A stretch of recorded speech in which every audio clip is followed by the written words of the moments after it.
نهاركم سعيد. أنا محي الدين غريب، مهندس وكاتب مصري عايش في الدنمارك.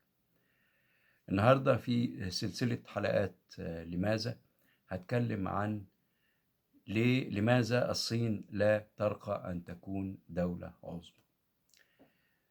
تصنيف الدول العظمى طبعا ليه معايير كتيرة علمية واقتصادية وبيتفق عليها معظم الخبراء والباحثين، لكن في طبعا صعوبة إن المعايير دي ما تتأثرش بالواقع السياسي طبعا، وإحنا مضطرين نقبل الواقع ده، ولكن مع شيء من التفكير والمنطق. الواقع إن الصين يمكن تكون متفوقة في الاقتصاد على أمريكا وعلى أوروبا، ولكن قبولها واعتبارها قوة عظمى أمام المجتمع العالمي ده موضوع تاني، بيحتاج لرصيد من الأخلاقيات والقيم والمبادئ الديمقراطية، وبيحتاج لمزيد من قبول المجتمع العالمي الإنساني. ودي أشياء للأسف مش متوفرة في دولة الصين، على الأقل حتى الآن، للأسباب ال11 اللي جايين.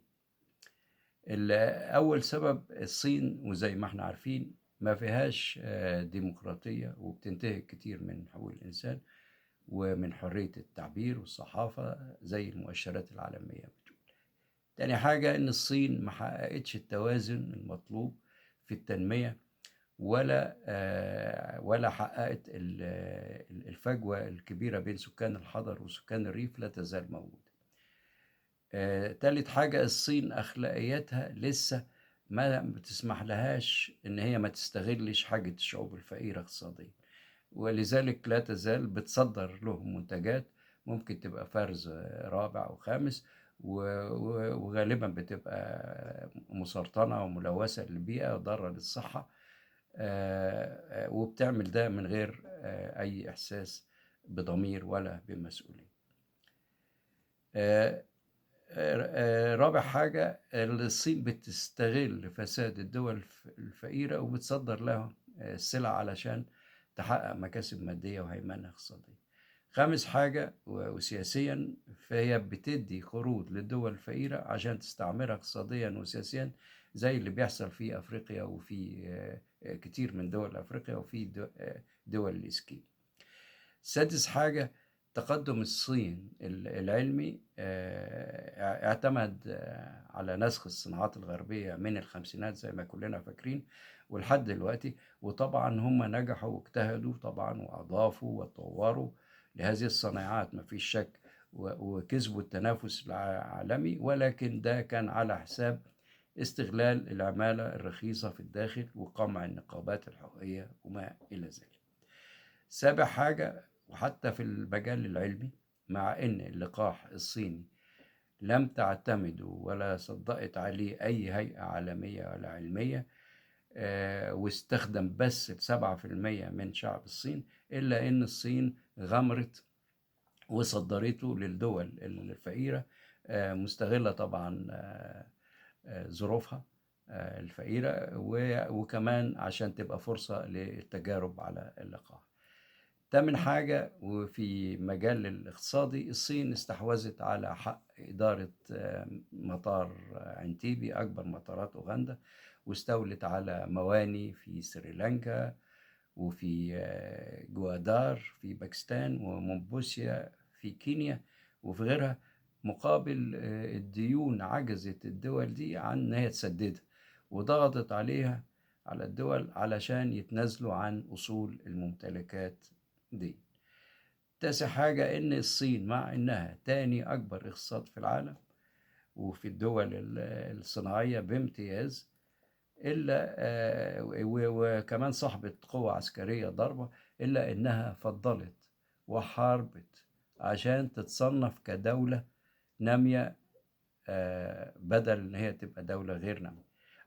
عشان تبقى دولة غير نامية، عشان تتجنب إن هي يتطبق عليها بروتوكول مونتريال وتعديلاته، علشان في النهاية تستفيد بعدم الالتزام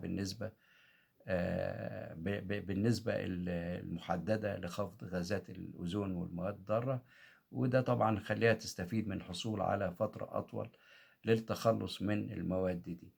وبالتالي تقدر شركاتها طبعا تحقق ميزة تنافسية بالمقارنة بباقي العالم.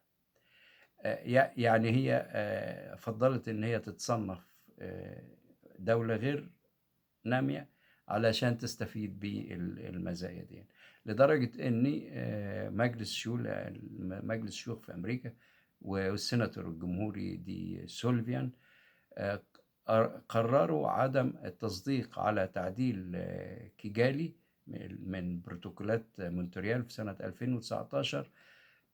مش هيوافقوا على التعديلات دي اللي هي كانت حاطة جدول زمني ملزم للتخلص من الغازات الضارة.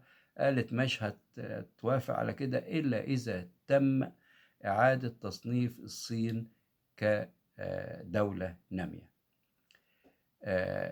علشان ما تستغلش الظروف.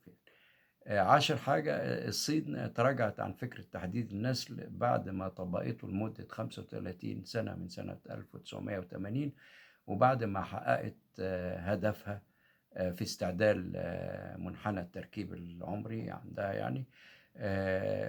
دلوقتي ومن 2016 سمحت انه للشعب الصيني يعني انه هو يقدر ينجب طفلين، وبالتالي طبعا نتيجة أعداد الكبيرة السكان بتاعتها، فده هيفرق كتير قوي في عدد السكان. وعملت كده لمصلحتها، وضربت بجميع التقارير العلمية اللي بتؤكد ضرورة إن الدنيا كلها لازم يقل عدد السكان على الأرض. مهم جدا بسبب إنه زي ما عارفين جفاف الأنهار زاد، وتوالي الكوارث الطبيعية والبيئية والصحية زادت، وطبعا الآثار السلبية اللي بتتبعها يعني. حتى حتى الجزئية دي ما راعتهاش، وضميرها سمح إن هو يزود عدد السكان بالكميات المهولة بتاعتها. 11 أخيرا وليس بأخير، الصين بتستغل طبعا حق الفيتو في الأزمات العالمية، زي ما عارفين في حرب أوكرانيا لما ساندت روسيا. في النهاية وللأسباب 11 اللي ذكرتها، في رأيي أن الصين لا ترقى أن تكون دولة عظمى.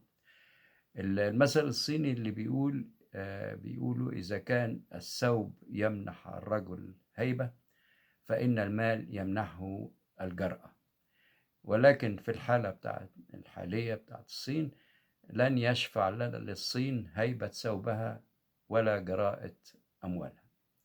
شكرا للمتابعة، وإلى لقاء قادم من حلقات لماذا تحت شعار الديمقراطية هي الحل.